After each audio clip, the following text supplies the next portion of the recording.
This podcast is a part of the Local Government Podcast Network, where we give local governments a voice. Welcome to the Building Amazing Cities and Towns podcast, the podcast for mayors, council members, managers, staff, and anyone who is interested in building an amazing city. Your host is Jim Hunt, the author of Bottom Line Green, How American Cities Are Saving the Planet and Money Too, and his latest book, The Amazing City, 7 Steps to Creating an Amazing City. Jim is also the former president of the National League of Cities, 27-year mayor, council member, and 2006 Municipal Leader of the Year by American City and County Magazine. Today, Jim speaks to thousands of local government officials each year in the U.S. and abroad. Jim also consults with businesses that are bringing technology and innovation to local government. Excited today. Today we are going to move in to the N in amazing, and N stands for neighborhood empowerment. Tell us a little bit about that and why it's so important. Well, I think, Matt, when we talk about all of the subjects, all of the parts of the 7 steps to creating an amazing city, neighborhood empowerment ranks right up there. There's very few of these that are less important than another one, but you know, the powerful episode on inclusiveness, I think, was just one that probably raised the bar a little bit. So I'm going to work very hard to continue on with that. But the neighborhood empowerment and why it's important, you have a myth out there when they talk about neighborhoods that we think it's the Mayberry effect in the world, is that, you know, it's small towns and it's like, you know, everybody knows each other and so forth. And we think that's why I don't want to go to Chicago, because I'll lose my identity. But surprisingly, and my good friend Joe Moore, who was one of the longest serving aldermen in Chicago's history, Joe used to, when I'd go to visit him, he'd tell me, he said, Jim, Chicago is just a big group of neighborhoods all together with a line around them that says Chicago. Neighborhoods are what makes Chicago great. And that's what I've found with my friends out in Los Angeles, Councilman Joe Buscaino, who's the president of the National League of Cities this year. Joe focuses on neighborhood empowerment as much as any local elected official that I know. And so when we talk about it, it's something that affects every city, every town in America. Some people, the neighborhood might be the entire town. I mean, there's towns that are, 300 people, and that's really the neighborhood. There's places of 150,000 that have numerous neighborhoods. And then there's other breakdowns to where what might seem to be a neighborhood might not be. And it may, maybe it's part of attached to an area or whatever. But neighborhood empowerment, and the reason I put the word empowerment is that in order to build a solid, empowered neighborhood, you have to work at it. We've seen what's happened in some of the industrial Northeast, where factories have left an area and just devastated the economy and the neighborhoods. There are places in cities, and Matt, as you know, I don't know the bad city. I always look at them as they can be improved and they can grow into amazing cities. So when I mention places, because I wanted to preface that, because there is no negative connotation to this, but a city that's really struggled has been Youngstown, Ohio. And Youngstown, was a booming city. And when Youngstown, it's just a fantastic city. It has excellent bones in the city. The neighborhoods are there. However, because of the economy dropping out and things, there's a lot more broken windows. There's a lot more kind of deteriorating houses and businesses and buildings and so forth.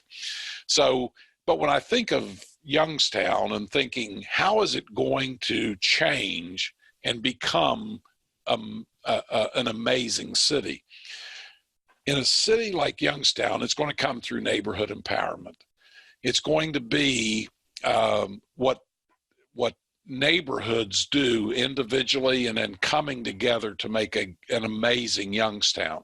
But those are the type of things I think that's important, is understanding the power of a neighborhood, the power of many neighborhoods coming together, and then how much the city depends upon the neighborhoods working together. Yeah, it seems to me that the neighborhoods have a lot of, I guess power is the right word, that when you get everybody together, when you get a community together, they have a lot of opportunity to make an impact. Yeah, and let's talk about leadership in a community. Leadership, by and large, comes out of your neighborhoods. And so whether it's in civic organizations, whether it's in nonprofits, whether it's in local government, it comes out of the neighborhoods, and that's where most people get their start. So when you're thinking, you go into a community and it's just an amazing town, and they have a vibrant chamber of commerce, they have a vibrant nonprofit sector, they have food banks, and they have all sorts of services. What you don't see is that most of this comes out of neighborhoods, and most of it's been nurtured by neighborhoods. Most of the people that are on the city council had experience in the neighborhood, working with the chamber, working with the Kiwanis or the women's club, all of the different various ways people can get involved. Community activist. In many communities, community activism is what drives people. And I'll use a couple of examples here that I think will be interesting. John Hickenlooper was mayor of Denver, Colorado. And then John has gone on to, he ran for president, but he became governor of Colorado, and is a national figure and someone, of course, his name, Hickenlooper, you don't know too many people named Hickenlooper. Right. But John is a fantastic guy, and I'm pleased to call him a friend of mine. But here's the story. I went and visited with John right outside of Coors Field, and John in Denver. John lives in a kind of a very urban, beautiful, architecturally restored old brick, like he's on the, I think, 4th or 5th floor, and you overlook the Coors Field. Just a fantastic apartment that where he lived, and I think he may have owned the whole building.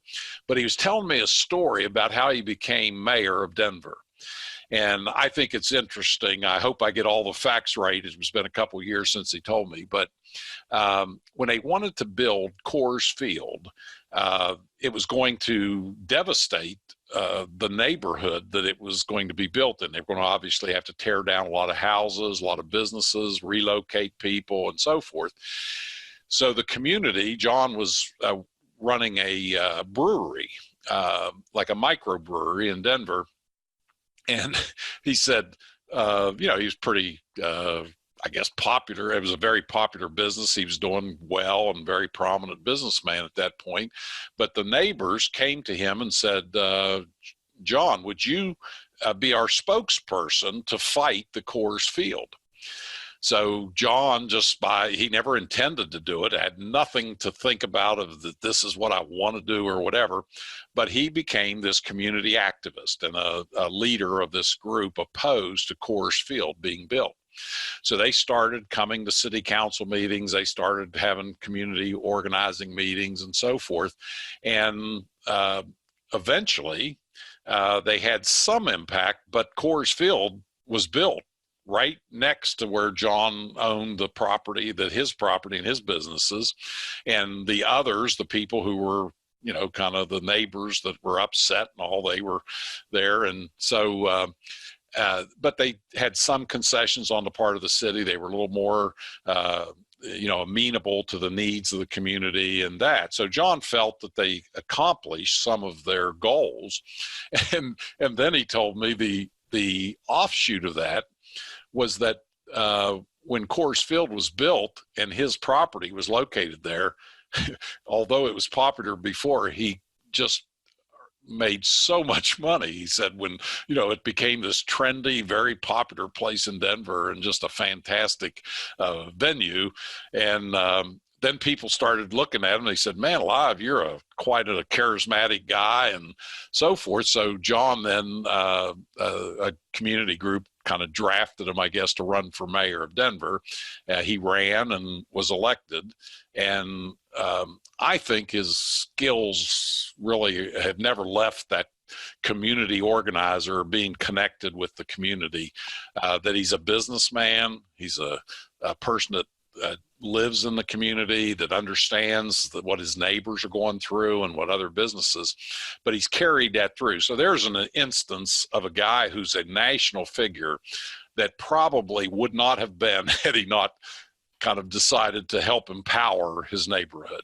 Yeah, one thing from a previous episode is that jumped out at me is the motivation, that being that neighborhood community involvement, whoever that leader is, it allows you to bring the motivation of another group of people to the table.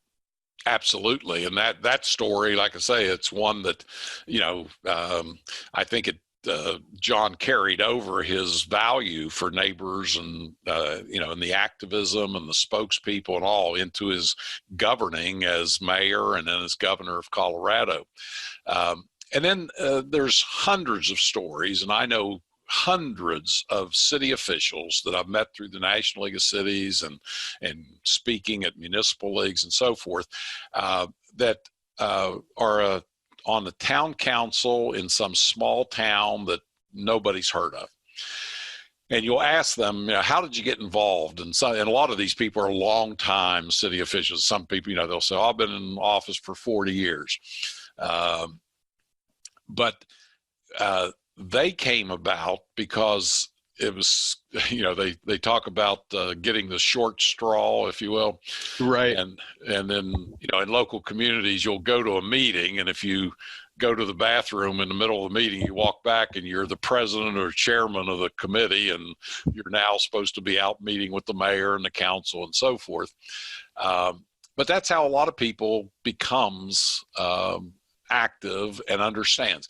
And I tend to believe, and I'm a very, as you know, Matt, I'm a very pro government person, local government. I think, the higher up it gets more challenging in that way. But on local government, it's the true government, the true democracy, I think, that most people associate with America. So when you actually, and we always, as local officials, this becomes your talking points when you're with other local officials.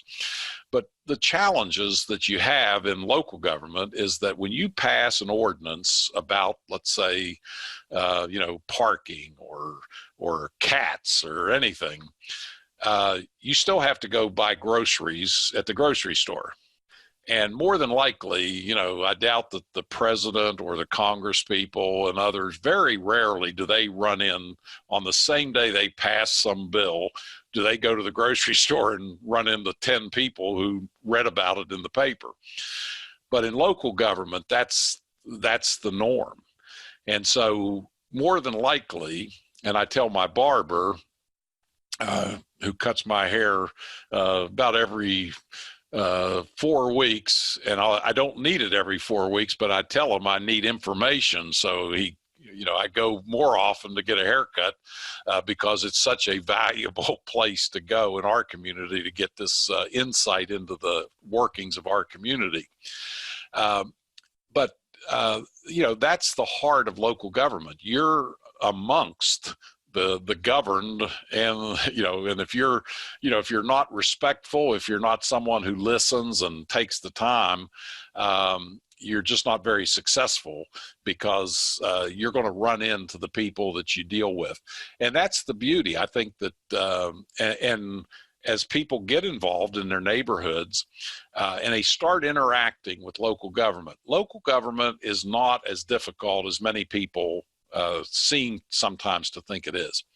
But it seems mysterious. It seems, and I think some of it we do to ourselves. I travel all over the country. I travel around. I was in Northern Ireland, in Belfast, and the history in Northern Ireland and the kind of a lot of incidents that occurred, terrorism and bombings and so forth. So you would assume, I guess, that the city hall at Belfast would be, would have guards, and it'd have big, fences and controlled gates, and you wouldn't be allowed in without going through a metal detector and all. And I was over there on a trip, and I had a meeting in the Belfast City Hall, and you walk right through the front gate and you walk up the sidewalk, you go into City Hall. There's no secure, I'm sure there's some security. I didn't see it.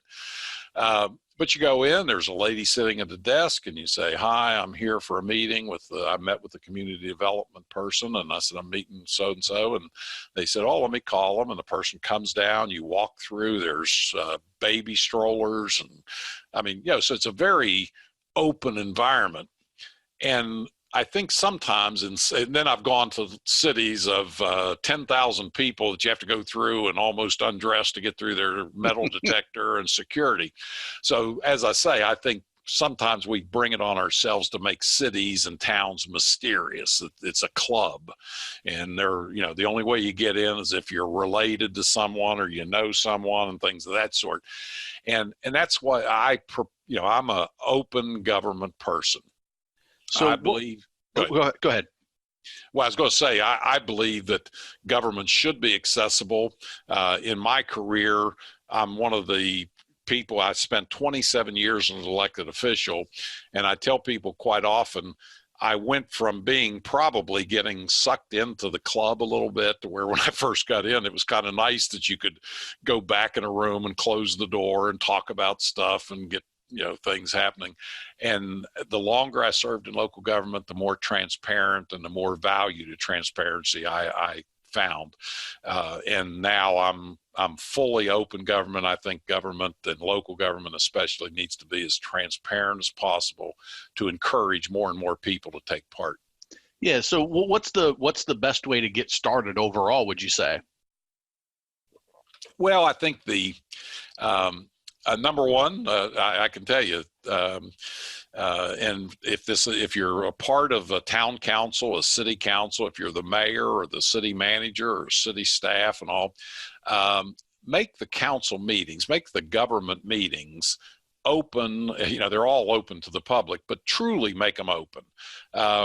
Invite the different classes. Each council meeting, send an invitation out to a local educator and say, if you'd like to come, we'd love to have the third grade from Hilliard Elementary School or whatever.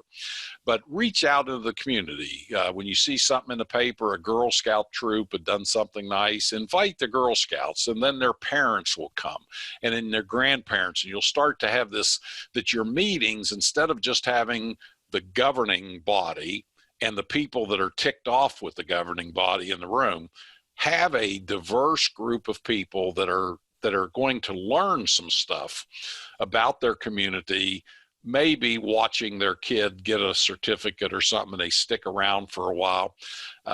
That's one way, I think, of opening the doors to City Hall to make it a little more transparent and open. Yeah, that leads right into what we talked about in the attitude of don't just focus on the negative, but bring some of the positive to get involvement. And that involvement leads to the neighbors getting more involved and being more empowered. Oh, and here's maybe, I don't know, I think, because, I talk to so many people and I've seen so many instances where it works just unbelievably well. But people are interested in local government. Kids are interested in local government. I can remember I went out to a grade school when I was mayor, and a teacher had invited me out, and I did that all the time. I visited dozens of school classrooms, but at this one classroom I went out and I said part of my talk that I would give would be about get involved in your local government, and it's fun and you could do a lot of things. And then I said, now, how does local government impact you? And I'd ask them to raise their hands, and kids would come up with, the darndest things they'd say. But we came around where the cable system, the television cable system came up, and the kids were talking about wanting more programming. There was something that they were not getting on their cable system of children's programming, and they wanted it. So I said, well, I'll tell you how powerful you all are. I said, we have a franchise license with the cable company, and they have to come to the city every couple years to renew their franchise. So I said, they listen to us pretty well.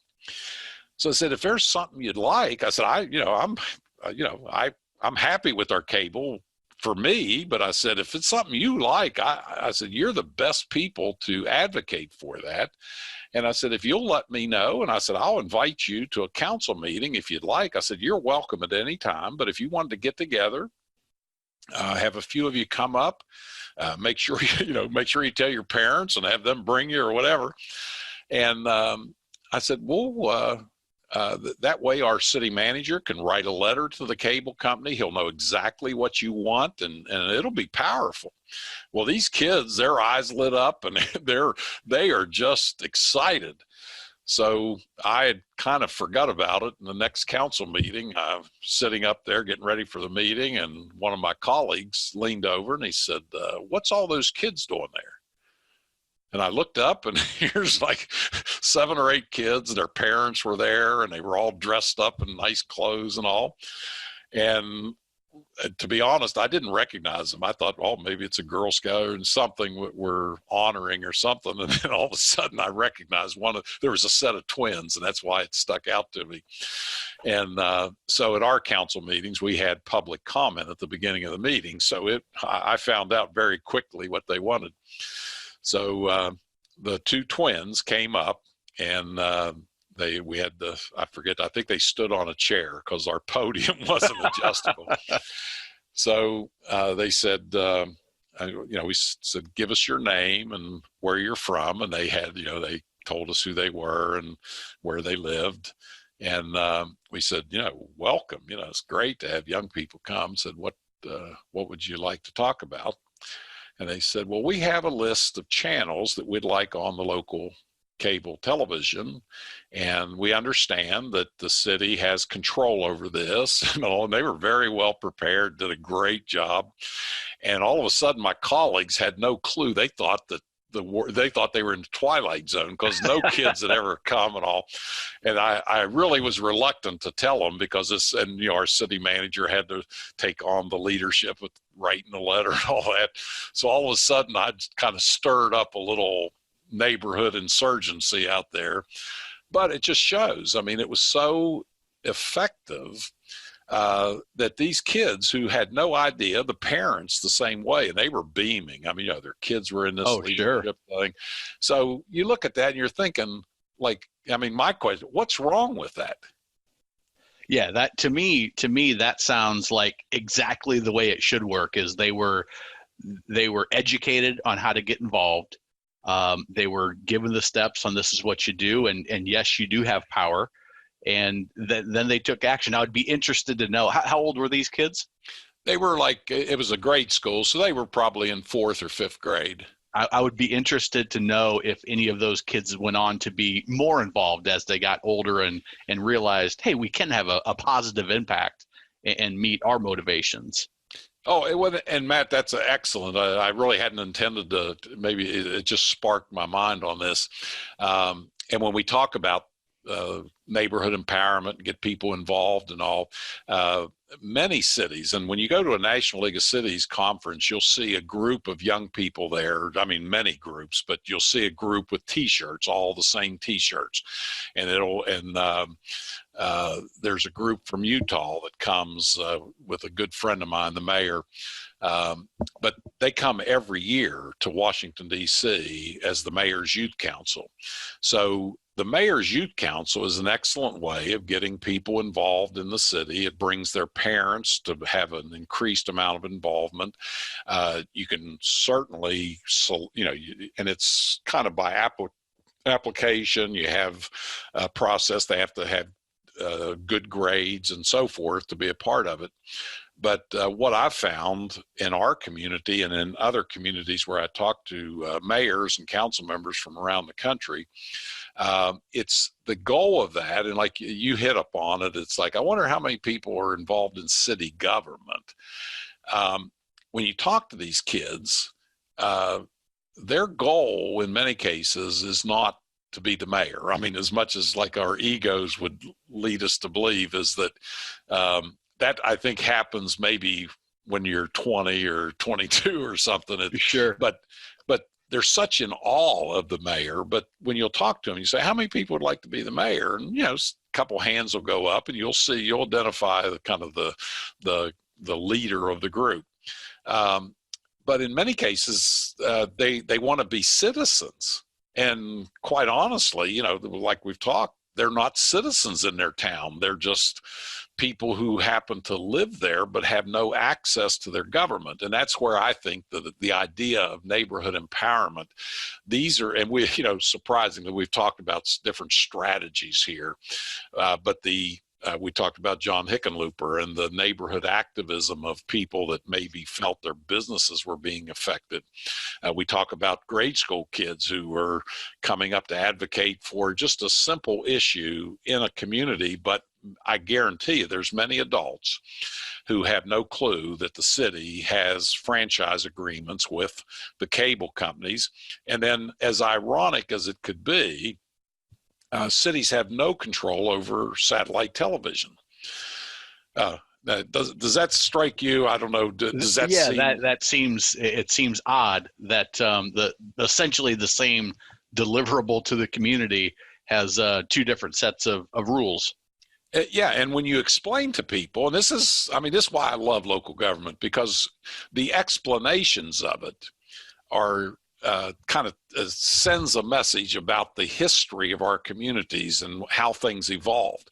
The reason that cities have a license agreement with cable companies is they're using public right-of-ways. And cities have licenses with telephone companies, with electric companies, because the telephone and light posts are on public property. So, and this is a little bit of a civics lesson maybe, but I think it goes to prove the point, is that sometimes people will be upset at City Hall and at the city officials for things that they have absolutely no control over. And then other times they're given a free pass. It'll be like their cable bill goes up and they're like, oh, I wish we could do something. Well, in a lot of communities, that's how cable bills have stayed low, is because it brings such an uproar. And the cities have the ability, although competition in that field is less and less in the cable industry now, that it's consolidated, so you don't have as many options. But it used to be, back many years ago, that if a cable company decided to raise their rates too high, the city could just not renew their license and take on another cable company. Well, unfortunately, now there's not that many options, so people, right. They don't have that. That's a difference in the technology today. The other thing, like 911 fees. So and this is interesting, the 911 centers that bring ambulances and fire trucks to your homes, that's a very expensive system. And as it's developed, it used to be back, like we talked about in Mayberry, that you'd call Andy Griffith or Barney Fife and you'd say, hey, got a fire or got a problem here and there. But now it's becoming increasingly sophisticated, as we've learned through network television shows, that there's a standard that cities have to adhere to. And that if you call 911 and they're not at their desk or whatever, or they don't send the ambulance, there's huge liabilities, and cities have suffered millions of dollars worth of suits on those. But things like that, when you understand what it is, the control that the cities have and where those things are funded. So in many cases, the 911 centers are funded through fees on telephones. Well, when everyone had a telephone in their home, and businesses had 10 lines and all of this stuff, and office buildings had 100 workers, and having a fee on a telephone hardwired line was an easy way to make revenue, a steady form, and it was always increasing. Well, then, 15 years ago or so, cities started to notice that their revenues were decreasing because, and I'll let you guess, Matt, why was cell phones are everybody moved over. Yeah, so as the transition went on to cell phones, we woke up in cities and realized, hey, we're going to have a hard time funding a needed service like 911. So state legislatures and others started giving cities the right to impose those fees. You had to pass the fees, and sometimes they were opposed, but still, now in most cases, the 911 centers are being funded also by cell phone fees too.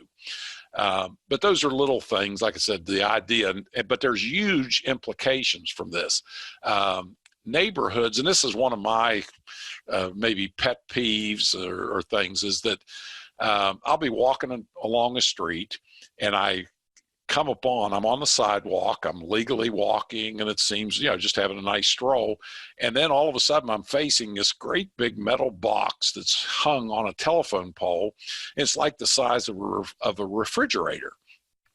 And it blocks a portion of the sidewalk. It makes it difficult to get around, or you may bang into it if you're looking at your cell phone.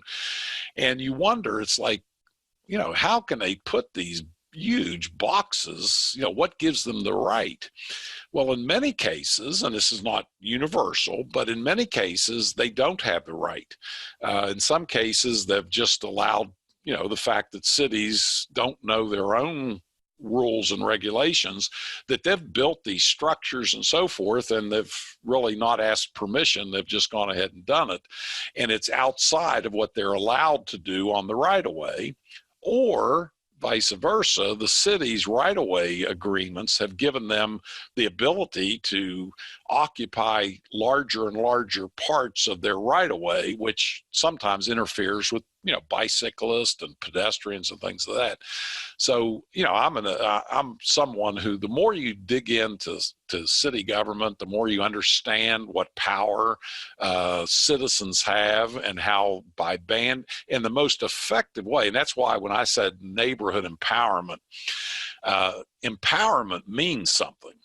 It's just not neighborhood, whatever, sociability or things like that. I'm talking about empowering neighborhoods to where when there are issues in the neighborhood, graffiti, when there are dangerous intersections, when there are going to be street closures or bridge closures and things like this, sometimes, in all honesty, the city councils and the city governments, they're going to close something. They just go down, put the signs up, close it, and that's the end of it.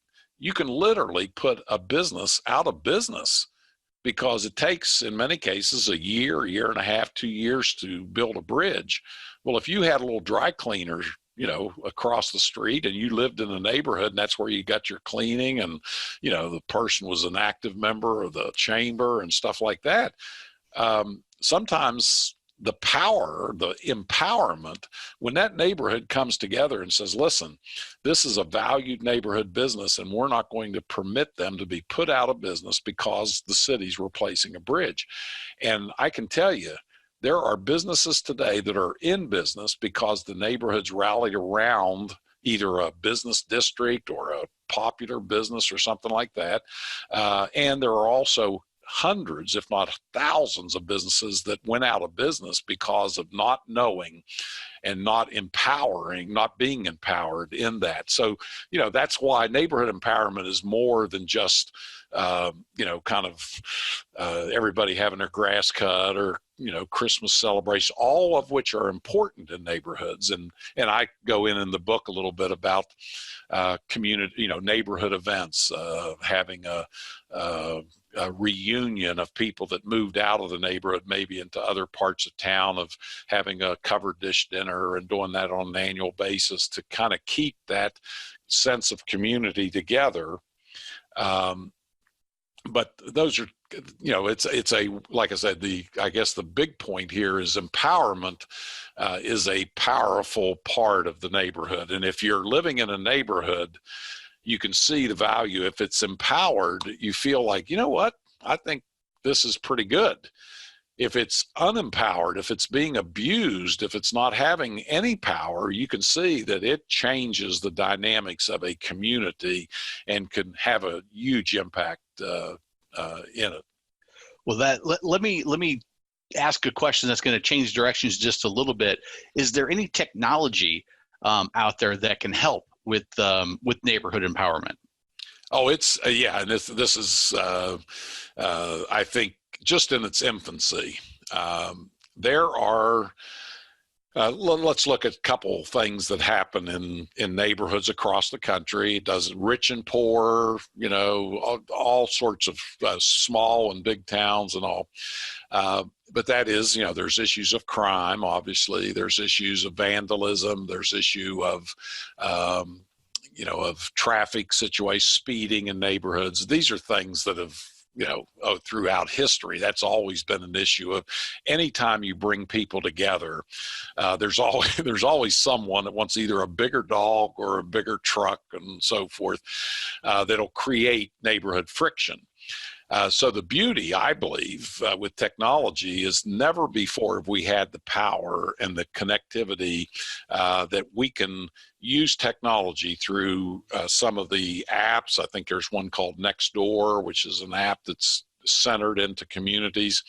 I will say this, as someone who talks to technology companies and works with, and I've advised and consulted with some of the largest technology companies in the world, we are just scratching the surface of what's going to be called what would be the smart city. And it's the future is just going to be amazing. We've already seen it, the popular doorbell camera. And I'm sure, Matt, you've had some experience or you've seen some of the instances. Oh yeah, our neighborhood Facebook page, there's always a Ring doorbell video that shows somebody was looking at a package, or somebody damaged my mailbox. Did anybody catch it? They're all over the place. Yeah, and how long's that been out now? I mean, the Ring doorbells has been popular, just a few years, right? Yeah, a handful of years, yeah. Yeah, so when you look at that and you think, the technology of what the Ring doorbells have done, and I've had instances, I've seen it on social media, and social media is another part of that. I think sometimes good, sometimes bad. I think it, that's a whole nother issue, and we're going to delve in. We're going to bring some people of technology companies on the podcast in the future to talk about some of these, the good and the bad of social media and all of that. But when you look at what the Ring doorbell, there was an instance where the person had the doorbell, and somebody had stolen their child's bike, and they had the person that steals it, obviously they try and conceal their identity, but when you're wearing certain clothes and you're in a neighborhood, that's the beauty of it, is that somebody, you circulate that around, somebody knows who it is. Right. So this Ring video was on Facebook, and I was just kind of observing it to see, and I thought, oh, well, here, this kid's lost their bike for good. So they have the video of the person coming on the porch. They take the bike and roll it out the sidewalk onto the street, and pretty much forever gone. So this person, the parent, puts it on Facebook and says, this person stole my child's bike that was a birthday gift, and had only ridden it 3 times and all. Well, that video just spread throughout the entire town. And someone recognized the kid and said, well, that's, Bobby Smith. And I know where Bobby lives, in the next street over, this and that and so forth. And never involved the police, had not vigilante, and don't get me wrong, but through the power of social media, the bike was returned the next day. And then the person is talking about, well, oh my gosh, we're really appreciative. And in a way, in all honesty, for sometimes juvenile crime, and I use that, there's a story in my book, In the Amazing City, 7 Steps to Creating an Amazing City. There's a story that talks about the power of a neighborhood, and there's whole sections of community policing, neighborhood policing, and so forth. But not every stolen bicycle back in the 1950s and 60s and 70s resulted in a police officer coming to somebody's house. Neighborhoods tend toward having a leadership structure. They have, trusted people in the community, and they have some, ne'er-do-wells in the community. And sometimes a phone call, sometimes a person, going to somebody's home, that's how problems were solved.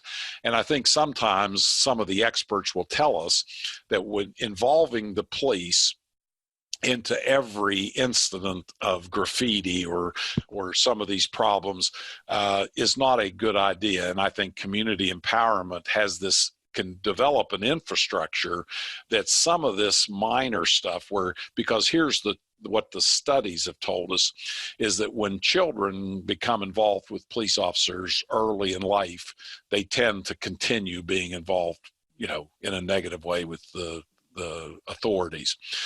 When things are handled and they kind of don't get into the juvenile system, but things are handled, they're not permitted to be a thug or to graffiti somebody's property and things like that. When that's taken care of in the neighborhood or community part, it's a way more effective way, and let the police officers, and like I said, there's so many aspects of this, but police officers' time is better spent working on the things that impact in a major way the quality of life in a city or town.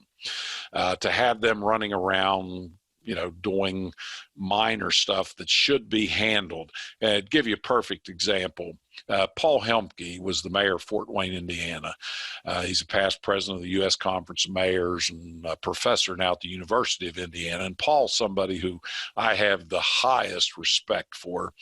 But when years ago, when he was mayor, the concept of community policing was popular all over the country.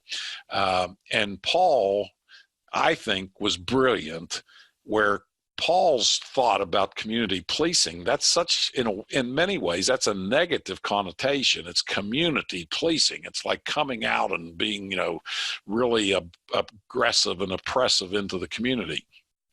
He simply did it as community government. And one of the things, and every speech I give, I usually give this example that Paul told me that stuck in my head. He said he went to this group that he was talking to, a community group, and he said, hey, I have a question for you. I'm the mayor. I just wanted to quiz you a little bit. He said, if you wake up tomorrow morning, go out on your porch, walk down your sidewalk, and someone has tipped over your garbage can and spilled garbage all over the street and the sidewalk, what should you do? And people raised their hands. Call 911, call the city, have the city public works director come out and clean, have them dispatch a crew and so forth. And Paul's idea of community-oriented government was, you're looking in the mirror. That's the person. You have garbage bags in your home. It might have been an accident. It could have been a kid that just was playing around and didn't bother to pick it up. Could have been just whatever. It could have been the wind. But calling the city to come out in front of your house where you have a garbage bag in your house or a garbage can, and it's going to get picked up the next day and so forth, to do items like that, he said, I want to empower our community that we have less need for the public works department. We don't need to keep hiring, more and more people to come out and pick up somebody's garbage in front of their house, or litter or graffiti and things like that. And when you find that, you recognize that the best people to take care of some of these community neighborhood problems are the people in the neighborhood. And when they're the ones taking care of the graffiti, when they know at 9 o'clock at night, it seems like every night I'm getting somebody throwing cigarette butts in my store, in the door. Then they get a security camera, or they show up at 9 o'clock, or they're parked in the street and say, hey, don't do that anymore. And it takes care of it forever. So those are the, like a little different aspect, but a lot of that, and like I said, technology, and we'll get into LED lighting down the road. Actually, we'll talk about that, I think, in our next episode on green awareness. But LED lighting and the smart controls on lighting today are empowering neighborhoods all by themselves, in that there are many places where they, let's say on a street that's kind of inactive, it's a neighborhood street, there's not a lot of activity at night. So at 1 o'clock, through motion sensors and video cameras and all, they dial back the lighting to where it's not as light, but there's still adequate lighting throughout the thing. If someone starts to walk down a sidewalk, or they're in behind something or whatever, the lights have a motion sensor that they all of a sudden get very bright. That technology by itself encourages, it just, it might feel a little bit oppressive if the light, every time you take 2 steps, the light pops on, but that's it. It saves a tremendous amount of energy. It provides more than adequate light on the places that need it, and it can be controlled. So if there's a parking area that's going to be used at 3 o'clock in the morning by a factory that's letting out their people, or there's going to be an event at night, you can program these lights to be at 100% when there's going to be a large crowd event. But on a Tuesday night, when there's nothing happening in the park and so forth, you have adequate lighting, but you don't have excessive lighting. So, and all of those savings, Matt, is I think people needs to, sometimes people will wonder when you talk about that, well, what's the difference? Why, what's so, we're paying for lights anyway, what the heck, leave them on all night or whatever. But all of those dollars that are saved in these, procedures, the new technology goes back into funding other quality of life issues. So, I'm such a believer that, the future, like I said, we've just scratched it on technology. It's already paying dividends, but I can tell you the future of technology in cities and towns and what they're doing, there are major companies looking at it. They're looking at stuff that it would be hard to envision the stuff I've seen in some of these laboratories and think tanks that I've had the opportunity to visit. So it's going to be an exciting future. Yeah, the what's coming down the line technology wise for the world, and when you put that in the city environment and the government environment, there can be some great opportunities there. Well, I think that's a great place to stop. And you kind of alluded to our next episode is green awareness. That is definitely one that's going to be exciting. So any last thoughts before we close out today? No, I appreciate, once again, Matt, the podcasting world is one that I'm a big booster in. This is the technology, I think, that allows us to delve into these issues, to talk about things that just get a glance in the papers and so forth, but we're able to dig in. And one of the blessings I've had is that, I get to see stuff in my travels, and I've just been blessed to be in this, in a position that number one, I love what I do. I love cities and towns. I love seeing new places and meeting the people that are making our cities and towns amazing. And the work that's being done by people across the country is building a truly amazing future for cities and towns. Well, very good. So thank you all for checking in with us for this episode. If you enjoyed the podcast, we always appreciate a review. Share it with your friends and your contacts on social media. Make sure that you subscribe if you haven't already, and you don't want to miss a single episode. If you'd like to learn some more If you're enjoying the podcast up to this point, we've got a special gift for you. It's called the 10 Steps to Revitalize Your Downtown. It's a free white paper for those interested in making their own city or town amazing. You can get a free copy. We get instant access at www.amazingcities.org. And again, until next time, here's to making yours an amazing city. This has been the Amazing Cities Podcast, a production of the Local Government Podcast Network, your choice for local government podcasting. For more information on services of the Local Government Podcast Network, please visit www.localgovpodcasts.com.